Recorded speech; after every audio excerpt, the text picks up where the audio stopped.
জীবনকে পরিবর্তন করতে হয়, জীবনের মোড়কে পরিবর্তন করতে হয়, কোনো না কোনো সময় এসে মোড়কে ঘুরায় নিতে হয়। যারা ওয়াজ শুনে, মাহফিল শুনে, কিন্তু কোনো পরিবর্তন হয় না, যেই সেই এত ওয়াজ, এত আল্লাহর আয়াত, এত কোরআনের কথা, এত রাসূল আকরাম সাল্লাল্লাহু আলাইহি ওয়াসাল্লামের হাদিস, কোনো বিহিত নেই, যেই সেই। আবার সকালে যায় ওই চার দোকানে আড্ডা, গিবত শেখায়েত, আবার হারাম খাওয়া, আইল ঠেলা, চুরি দাড়ি, চান্স পাইলে মানুষের ঠকানো, গালিগালাজ, ঝগড়া ফাসাদ, মানুষের ক্ষতি করা, নামাজ কালাম নাই, ফিল্ম দেখা, টিভি দেখা, নাটক সিনেমা দেখা, হারামের ভিতরে ডুবে থাকা, আবার যে সে হয়ে গেল। এরপরে আবার ওয়াজের সময় আসলে মাথায় একটা টুপি টাপা দিয়া আবার বসে 2-4 ঘন্টা ওয়াজ করলো, এমনকি ওয়াজ শুনে যায় এমন ঘুম দিল, ফজর নামাজ শেষ 8টা বাজে উঠলো। আমরা বেশিরভাগ এই টাইপের মুসলমান না ভাইরা আমার। আল্লাহ রাব্বুল আলামিন কোরআনে কারীমে বলেছেন, ওয়ালাকাদ যারাকনা লিজাহান্নামা কাসীরাম মিনাল জিন্নি ওয়াল ইনস, বহু জিন আর মানুষকে আমি সৃষ্টি করেছি, তাদেরকে জাহান্নামে দেয়া হবে এই উদ্দেশ্যে। এদের জন্মই হলো জাহান্নামের জন্য। ওই যে কি একটা সিমেন্ট আছে না, তাদের স্লোগান হলো জন্ম সৃষ্টির লক্ষ্যে।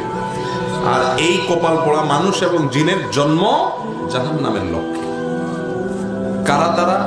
লাহুম কুলুবুন লা ইয়াফকাহুনা বিহা, তাদের অন্তর আছে কিন্তু অন্তর দিয়ে চিন্তা করে না, ভাবে না যে আমি কি করছি। ওয়ালাহুম আ'য়ুনুন লা ইউবসিরুনা বিহা, চোখ আছে কিন্তু চোখ দিয়ে দেখে না, চোখের সামনে মানুষ চলে যাচ্ছে, হারিয়ে যাচ্ছে, আর ফিরে আসছে না, আল্লাহর কাছে চলে যাচ্ছে, অনেক ঘটনা ঘটছে, শিক্ষা নিচ্ছে না। লাহুম আযান ওয়া লাহুম আযানুন লা ইয়াসমাউনা বিহা, কান দিয়া শুনছে আল্লাহর কথা, রাসূলের কথা, কিন্তু ভেতরে ঢুকছে না। এই মানুষগুলোকে আল্লাহ বলেছেন উলাইকা কাল আনআম, তারা চতুষ্পদ জন্তুর মতো, লাহুম আযাল, বরং তার চেয়েও খারাপ। এদেরকে আল্লাহ জাহান্নামের জন্য তৈরি করেছে। এজন্য আমরা জীবনের পরিবর্তন করতে হবে। কথা শুনলাম, আমল করার জন্য প্রতিজ্ঞা করতে হবে, চেষ্টা করবেন, চেষ্টা করে চলতে যাবেন। কিছুদিন পরে শয়তান হয়তো আবার আপনাকে ঘুরিয়ে দিবে, আবার বিপদে চলে যাবেন, আবার কোনো ওয়াজ শুনবেন, সঙ্গে সঙ্গে আবার ফিরে আসবেন।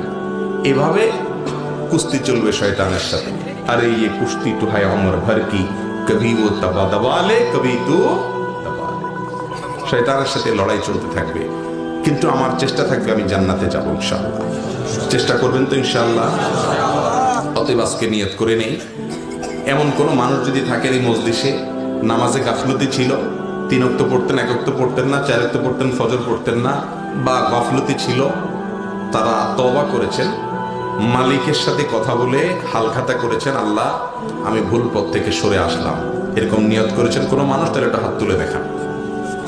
আল্লাহ আমাদের সবাইকে তৌফিক দান করুন। ভাইরা আমার, সময় খুবই অল্প, সীমিত, কখন চলে যেতে হবে আমরা কেউই জানি না। এই জন্য ওয়াজ শুনে রাখলাম, দেখা যাবে আমল করার জন্য বহু বয়স আছে।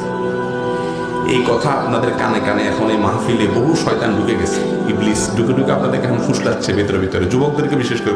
মাথা খারাপ নাকি? এই মৌলবীর ওয়াজ শুনে এখনই কাইতে যাওয়া চান? আরো কিছুদিন করো আকাম কুকাম, আরে পুরো জীবন পড়ে রয়েছে, মাথা খারাপ। এই বয়সে দাঁড়িয়ে রাখবা, তাই রাখলে বলবে জঙ্গি, রাজাকার, এটা সেটা, মাথা খারাপ। আরো কিছু আকাম কুকাম করে নাও, দুনিয়াটা মস্ত বড়, খাওয়া দাওয়ার ফুর্তি করো। এই কথা এখন ইবলিস ভেতরে ভেতরে বুঝাবে। আল্লাহ রাব্বুল আলামিনের কাছে তৌফিক কামনা করেন, মানুষ চাইলেই ফিরে আসতে পারে না। আল্লাহর কাছে দোয়া করেন, আল্লাহ আমরা যে কথাগুলো বললাম, শুনলাম, আমাদের সবাইকে সেগুলোর উপর আমল করার তৌফিক দান করেন। আল্লাহ আমাদেরকে খাঁটি মুসলমান হওয়ার তৌফিক দান করেন। আল্লাহ আমাদেরকে মানুষের মতো মানুষ হওয়ার তৌফিক দান করেন।